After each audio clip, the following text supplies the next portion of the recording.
जोताई राजा करता, अपन गेहूं तो खेत में झरता।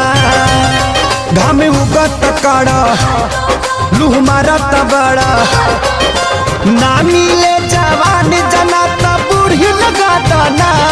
गेहूं काटे के नहीं खेलूरी बला में मजदूरी लगा दाना। गेहूं काटे के नहीं खेलूरी बला में मजदूरी लगा दाना।